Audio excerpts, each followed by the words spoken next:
All I can say is I'm really happy I'm following that. No pressure, panelists. Yeah. No, well, think about being brave. Exactly, we're brave. So let's start off with a show of hands. Who's heard the phrase "culture eats strategy" for breakfast? So pretty much half of us know that culture in organisations is really important. I heard something recently which was a bit of a build on that, which I thought was really interesting and really topical for the discussion we're about to have, which is culture eats strategy for breakfast, eats operational excellence for lunch, and eats everything else for dinner. Right, so that's why culture is super important. So I'm really excited to have three really eminent leaders from the region to talk about culture. We're in a phase, I think Khalid said at the beginning, where we're in a phase where businesses are changing really, really fast. And the only way to meet the demands of the marketplace and our consumers is to really take a long, hard look at the culture of our organizations. So today we have Ari, who's the Vice President of Facebook Middle East and Africa. We have Sana, who's the CMO of L'Oréal Middle East. And we have Sonia, who's the CEO of Venturesouq, a GCC-based early-stage venture investing and educational platform. They've got quite different points of view on culture and quite different experiences. So really excited to have this discussion. So to get started, can each of you describe the culture of your company in 30 seconds? I can start. So basically, when I think about the L'Oréal culture, I could think of two different levels. The first one is ethics. In L'Oréal, we believe in ethics a lot, and we live by ethics on the way we deal with each other. Ethics surround four different levels. The first one is integrity, respect, transparency, and courage. So these are the four elements which the way we deal with each other is based on. And to recognize that, for the 10th year in a row, we've been recognized as one of the most ethical companies worldwide. So that's the first level. The second level is a new initiative that we've launched in the group for the past 2 years, after all the changes that we've been happening, especially the digital transformation. And it was all about how can we work together in a different way, and it was about revamping the way we did with each other. And that's Simplicity Project. So Simplicity Project in a very short term basically is about different concepts, and I will mention 3 of them. The first one is it's no more about individuals, but it's all about the team. So teams are the new heroes today for us. The second point is collaboration and breaking the silos, which is a very important element. And the third one basically is how can we have more constructive and efficient meetings through basically less confrontation, but more problem-solving meetings. Interesting. And Ari, over to you. How would you describe the culture of Facebook in 30 seconds? In my experience, the cultures of the companies reflect what they're trying to do, and my personal experience. And Facebook's mission is to give people the power to build communities and to bring the world closer together. That's what the company is trying to do. To do that, first, and there are, I think, 3 reflections of that to the culture. First, in order to bring the world closer together, we first have to bring our employees together. And our culture optimizes towards bringing everyone together. And it's not easy. I'll go into a bit more detail of that maybe a bit later on. The second part of the culture is trying to bring the world closer together is not possible with today's technologies. Why? Because there are 7 billion people in the planet. Not all of them are connected to the internet. And thus, innovation is a big part of Facebook's culture. So we're trying to push the boundaries of technology in a lot of ways. And last, as our responsibility increases, and our Facebook is bigger, and it has 2.5 billion people right now across its different platforms coming to Facebook platforms every month, our responsibility increases, and that means us becoming much more transparent. And we're trying to do that, and I guess you guys will be the judges of that, and you'll keep us honest. But that's becoming even bigger in our culture on day-to-day. So bringing the employees together, innovation and transparency are the key parts that I observe today. And Sonia, you've worked in very traditional organizations, and now you're somewhere which is very entrepreneurial. How would you describe the culture of the organization in which you are at the moment? Well, I'm kind of you had a unique career in the sense that I'm an actuary, and I started off in finance and consulting, and now I've managed to find my way to where I've started a company with a group of 4 founding partners. So just a small correction, not the CEO, but we're all four partners that work together.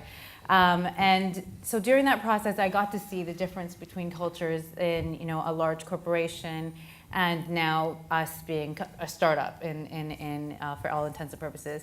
And in the large corporation, in finance especially, it was a tough culture. We worked really, really hard. It wasn't always the most welcoming culture. It was about getting the work done and keeping clients happy, and very less about the people that were in that organization. I remember actually once having a conversation with a bunch of other kind of associates at the time, where we all were talking about how many times we've almost cried at work, or cried or almost cried at work. So you talk about being braver. You have to be brave every day. And now we're in a place where culture is so important, and especially when we have a small group where we're working collectively with 4 people every day. We have to have a very similar culture. We have to love going into work every day, and we have to have a big mission in mind. And so us at Venturesouq, we're investors in early stage companies that are out there. Like, we're looking for the next Facebook. We're looking for, and we're investing in different companies that we think are the next Facebook. So it's very fun. It's a very fun environment where we get to see a bunch of different companies at a very early stage and get to and then we put money in, and you say if you can't do, you teach. Well, we say if you can't do, you invest.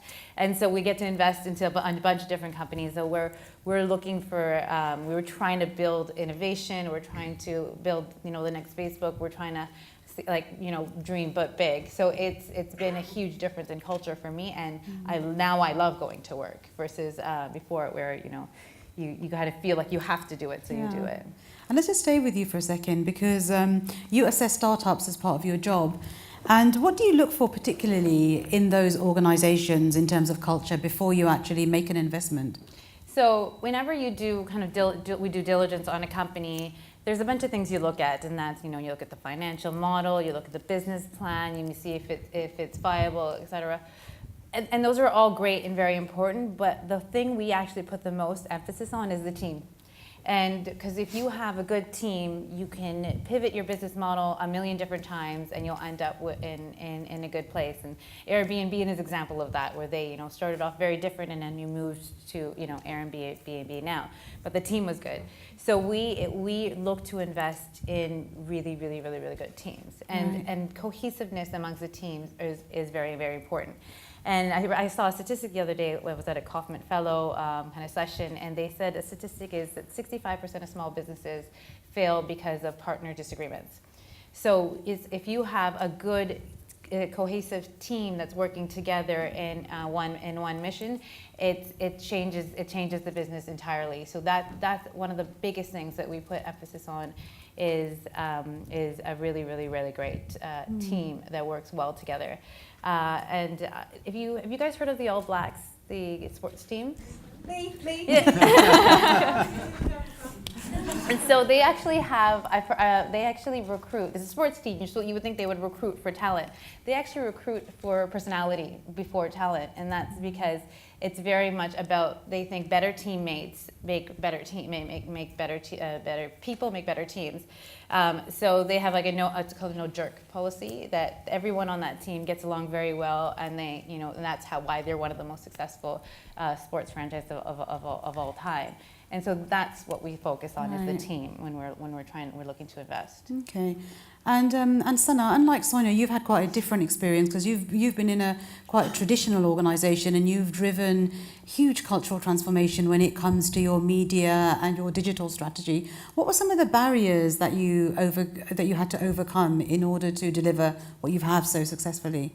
Yeah, I think digital transformation is a very not easy process, but when I think about the Atlantic, it is a super easy process. We've all got perspective today, haven't we? I was thinking it was difficult, but no, it is definitely much more easier. But yes, different challenges, but again, not as these challenges. That was, by the way, super inspiring, and thank you for the presentation. So honestly, the different challenges came on board, especially because you are in a very traditional organization. We've been doing the same things for so many years, more than 100 years, the same way. And then you have to take all the marketing teams and all the other teams to do things completely different. So the first one is resistance. You might have some people that just don't want to change. And this is the first barrier that you have. So how can you have a very clear vision and embark everyone with you towards the same vision? I think that's the first barrier. The second one is, when you want to do digital transformation, the first step is to acquire talents and acquire digital experts. And the challenge of that is that when you acquire experts, how can you make sure that you don't have silos building in the organization? Because what tends to happen, and we live that, is that you acquire them, then you have the offline marketing continue to do offline marketing, and the new digital teams are doing online marketing alone, separately from the others. So this silo, how can you make sure that you break it and you don't let it form, which is a super hard challenge. Third one is bringing in these digital experts to traditional organizations is not easy because they need to adapt to the organization. There is a fine line in terms of how can you balance not making them too much into your culture, but taking from them and keeping them into the innovative mindset that they came from. And the fourth one is agility and processes. And you know that traditional organization, we have processes, we're not the most agile. So the idea is how can you change everything around in order to make everything rolling within the organization. Yeah. But there is a way definitely to make these things happen. Yeah, and you mentioned kind of agility and process and moving fast. And to me, Ari, that's some of the values that Facebook really has, and some of the ways in which Facebook operates every day. I feel like Facebook's got quite a unique culture. What do you think are some of the major differences in the way the culture is at Facebook versus the clients that we work with, and what can we learn from each other? Yes, great. Okay, let's start. So let's go back to the 3 points I mentioned. So first, on bringing the employees closer together. Have any of you been to a Facebook office? Okay, all right, wow. Amazing, okay. That's great. Yeah, that's great. I'm super happy. Now, I know what strikes you first when you walk into a Facebook office. To me, there are two things. One, the colorfulness of it, and two, the openness of it. And it's open to an impressive degree in that no one has rooms. I mean, from Mark to Cheryl to us, here, like no one has rooms in the company. Everyone has, a seat, and we have to eat together. And then if you also, anyone has been to the San Francisco, to MPK office, Menlo Park? There's one. All right, so there are interesting things with the office design. Like there's a corridor that you have to walk, a corridor like 2 kilometers long, like, I'm exaggerating a little bit, maybe like 1 kilometer long, that you have to walk between meetings. So you have to bump into people. Like, it's unavoidable. And, or there are stairs in the offices that you have to go between meetings that you have to meet people. Like it's unavoidable. Like you almost crash into people that you have to do business with. And the second part of bringing people together is a concept that we call bringing your whole self to work. And it's difficult. It's not easy. And I'll give you 2 examples. One, when I do my regional meetings with my management team, the first thing that we do, and it's something that I learned from Facebook, is check-ins, what we call check-ins. We just ask people, how are you doing? Personally, also business-wise. You have to see the emotion in the room after the first 10 minutes. We always plan half an hour for for check-ins of 10, 15 people. And we always do it like in 2 hours. And at the end of it, people like hug each other. And it's like a really emotional environment, especially for those of us. I mean, I'm not an emotional person. I guess you can see that after like 10 minutes of talking to me. It is quite uncomfortable, right? Talking about ourselves and talking about the kids and how life is going, and that's that's bringing whole self to work, and also being yourself. I mean, I am, for example, for me, I am not a suit guy. I just don't like it. Well, I had my first year in my career in an investment banking environment, and I wore suit every day, and I didn't like it. I decided that it's not me, and I can be completely myself. Like, there are many days that I come with, torn jeans and t-shirts to the office. I dressed up for you guys today. And it's perfectly okay. And then the third element of bringing people together internally is no hierarchy. And I mean, like, many companies talk about that, but the Facebook way is vicious. And I mean, like, many of you, I'll give you, I'll try to visualize it. Many of you would be CMOs in the, in your organizations. Imagine your summer intern coming to you and challenging every single decision that you made. Every single one. It's possible at Facebook. You put people next to each other, it's impossible to tell who's the more senior guy. Like, it's literally impossible. Age will give a clue, but most of the time not, right? And those are, look, they sound fun, but when you're in the office, you're like, sometimes I give me a break. But it helps, right? So that is the only way, to come up with, like, innovative ideas, yeah? And it works. And the second point on innovation, what it means is to be bold. And being bold is also not easy. So if you think about it, for example, some of you are using stories today. Have any of you used stories? I mean, none of that. There were no story feature in any of the Facebook products not so long ago. Like, I'll repeat. One of our massively used features did not exist just a couple of months ago. Okay, and that's being bold. Like, we saw that was the trend, and then we adapted it. And also on innovation, the way we look at it is we focus on impact, which means that effort does not count that much, which is also not easy.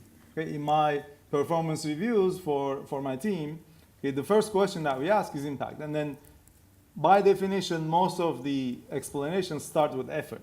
It's not easy. When someone has worked really hard, it's not easy to say, what, effort doesn't count. It's the impact. And that's also a big part in innovation.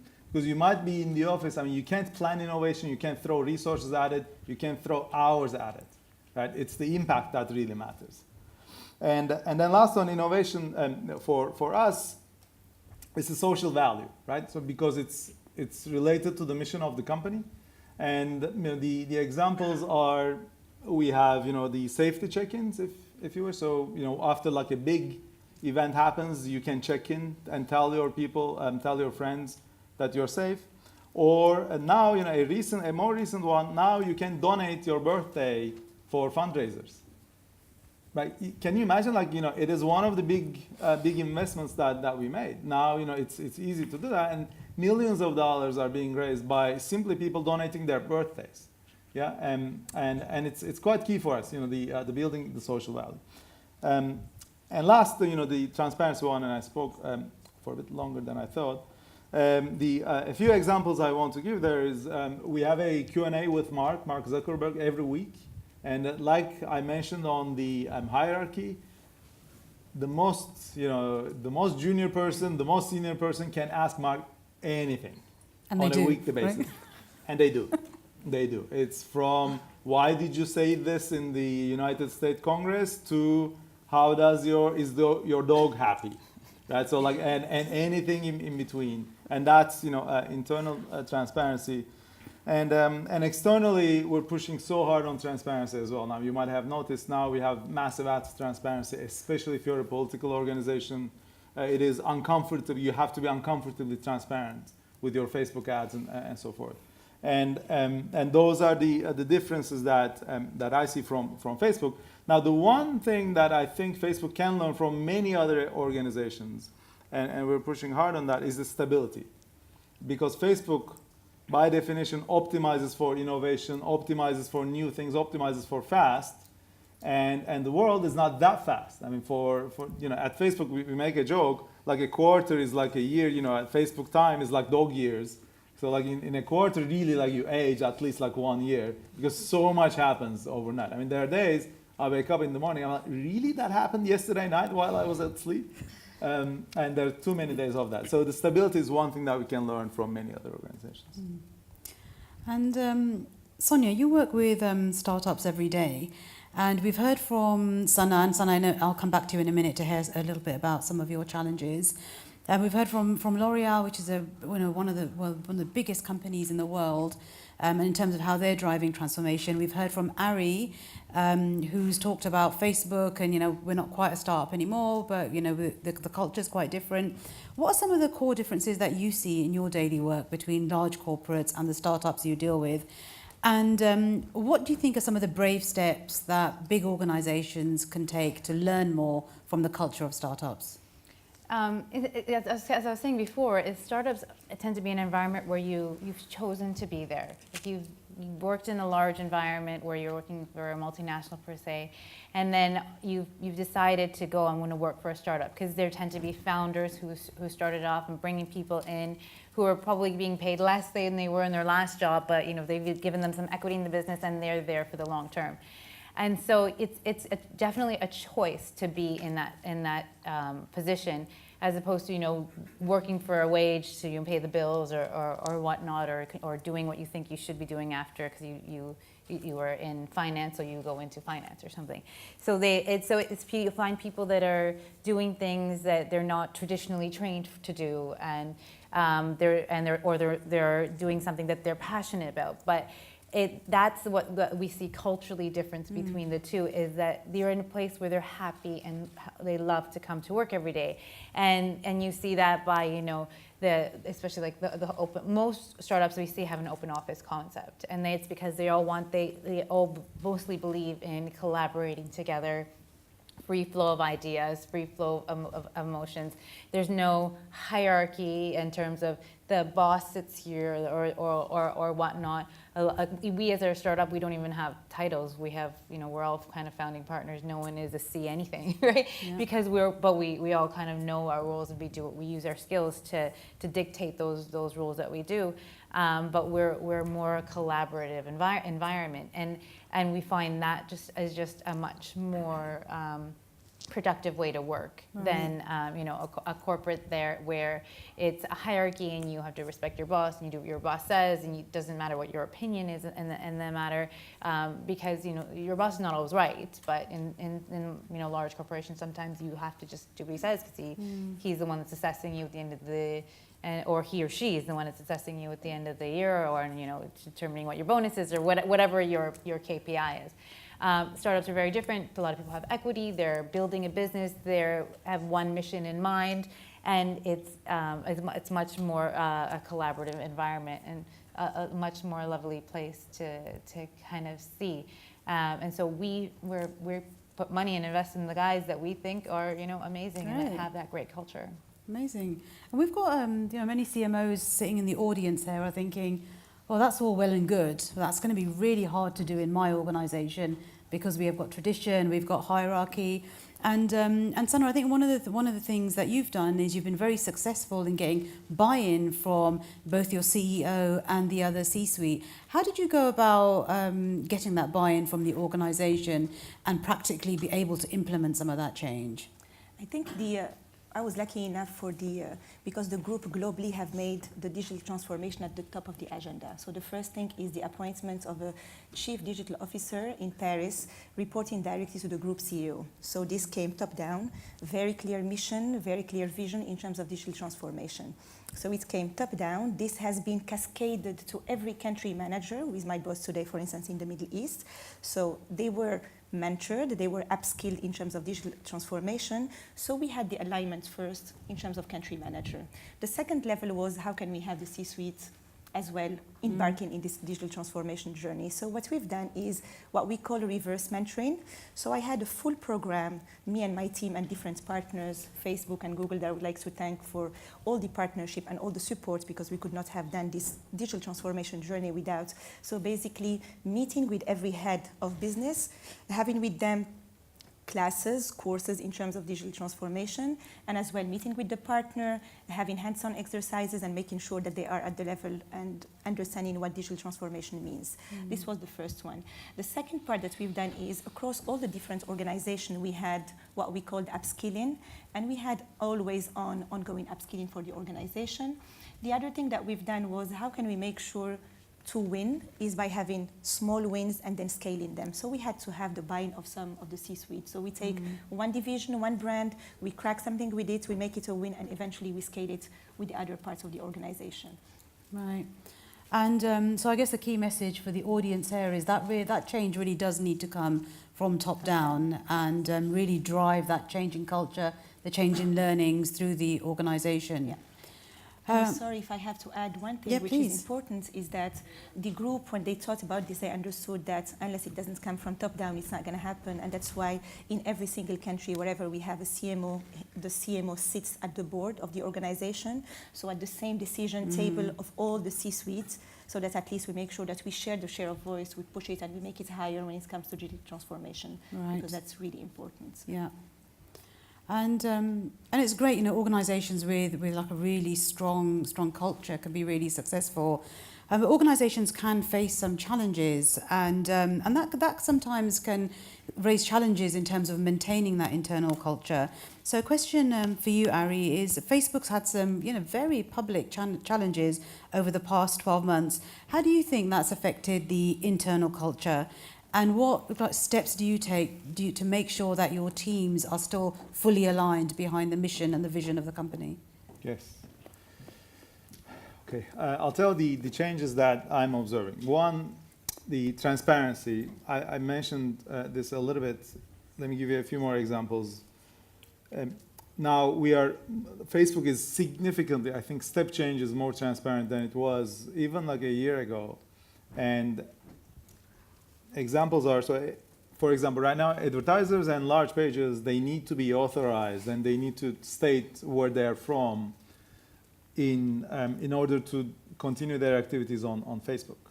Right? And we launched an archive in the US that is displaying 7 years worth of advertising that any company has done, and that is accessible. Now, if you think about advertising, that has never been done before. This is that level of transparency that has never happened before. And also we have launched like labels for political advertising, and we announced this publicly. And we're continuing to publish our global government transparency report every 6 months. So transparency is increasing in my view. The second change that I have seen is Facebook has invested significantly to safety and security. That was something that was always at play, but was not as big as it is now. And just to help you visualize it a little bit, we had about 10,000 people working on this. Now we have more than 20,000 people working on it right now, like as in this is human beings working at content. And with that, a little parallel to that, we're investing much more to machine learning. And I'll give you one example. We realize that many of the challenging activities that is going on Facebook is starting from fake accounts. So there has been a big focus in the company in identifying what these fake accounts are. And the numbers are staggering. Between October last year and March this year, we disabled, with the help of the AI that we developed, 1.3 billion fake accounts. 1.3 billion.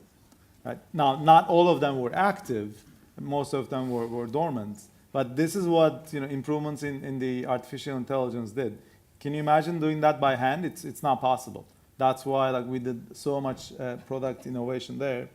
And also we're now prioritizing news that are coming from more trusted sources in the feed that you see. So we have changed the algorithm so that you see news that the community thinks are from trusted sources. So I can see that the company is adapting, and the company is overall changing even the product focus with the most recent challenges. Now, the challenge that I see and what I'm talking on a daily basis with my teams, is to be able to be on the offense on social good, and to prove that Facebook helps. Facebook helps SMBs. Facebook helps the local economies, and Facebook helps the community at large. How do we prove that? And in an environment where there's so much negativity going on in the world. How do we be the voice of hope? How do we be the light? Because the technology allows you to do that. When you have billions of people, then with unprecedented technology, we can be that. But how do you do that, right? So like that's what I'm trying to tell all my teams and trying to do every day. Thank you, Ari, for being so open, because I know that's certainly in line with the company values. We are actually out of time now. I know we'd want to hear from these guys much more, and there will be time in the break. But finally, just very quickly from each of you, just one quick piece of advice that you'd give to your boss and your team as they embark on a journey of cultural transformation. And Sonia, let's start with you. I guess for my team, and we give this same advice to entrepreneurs when we're assessing them for an investment, is that your personal brand is so important, especially when you're out there and you're portraying the culture and the environment of the company you're in, like we're doing today. And you probably have in your life, let's say, 10 interactions that are absolutely change your life. So every time you meet someone, every time you talk to someone, every interaction you have, make it positive, make it great, make it useful, and try to give as much as you're getting from that interaction. Amazing. Ari? Yeah. Khaled, in his opening, he said being brave means different things to different people. And so to my boss, what I would say is, let's pick what we want to be brave on. Right? It's crazy to be brave on everything. Okay? So we have to pick the areas that we want to be brave on. And that will mean different things to everyone in this room. That will mean different things to Facebook. That will mean different things to many of you. And then to my team, Gandhi has this amazing quote that I think fits well today, which is, we think the enemy is hate, but the enemy is fear, right? And that applies so much to our day-to-days. And Omar said that some people freeze when there's a fear. Some people jump into action. I guess what I would ask my team is to be open for change, right? So because if you're fearful of change, then nothing will happen, and we're not going to achieve the amazing potential that we have that is in front of us today. So that would be the thing that I would mention to my teams. And for Sana, me, one closing thought from you? For me, 2 pieces of advice. The first one is fewer, bigger, and focus and consistency. So fewer, bigger, focus, consistency is my first one, because digital can take you everywhere. So unless you have quick wins and then you scale them, you can get really lost super fast. The second one is be brave to fail, be brave to test and learn from your failures. Fantastic. Yeah. Well, with that, I think we really are out of time. So thank you very much, everybody. The panelists will be around if you...